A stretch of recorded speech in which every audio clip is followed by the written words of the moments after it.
இல்ல மாமா, இதோ ஊத்தி வச்சிட்டேன் மாமா. டேபிள்ல வைக்க மறந்துட்டேன். இதோ இப்ப கொடுத்துடுறேன் மாமா.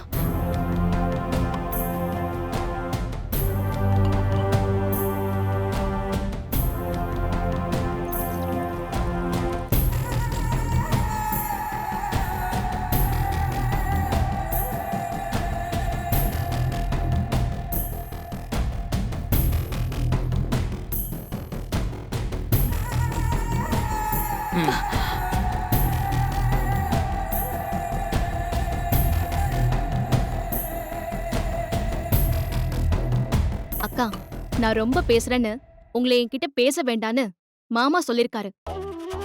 அதானக்கா? உனக்கு எப்படி தெரியும்?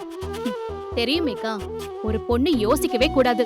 யோசிக்க ஆரம்பிச்சா அவ யார் கூடலாம் பேசுறாளோ அவங்க எல்லாரையும் நம்ம கிட்ட இருந்து அவங்க கட் பண்ணிருவாங்க. இவங்கள பொறுத்த வரைக்கும் பொண்ணுங்களுக்கு சுய புத்தி இல்ல, பேசினாதானே பிரச்சனைன்னு நினைக்கிறாங்க. ஆமா சக்தி, மாமா அப்படிதான் சொன்னாரு. ஆனா அவர் இங்க இருக்கும்போது மட்டும் நம்ம 2 பேரும் பேசிக்காம இருப்போம். அவர் இல்லனா நம்ம 2 பேரும் ஜாலியா எப்பவும் போல பேசிக்கலாம். எவ்வளவு நாள்க்கா இப்படி நடிக்க போறோம்? விடுங்க, நீங்க பேச வேணாம். ஆனா நான் மாமா இருந்தாலும் உங்ககிட்ட பேசுவேன். நீதான் தைரிய லட்சுமி ஆச்சே, பேசு.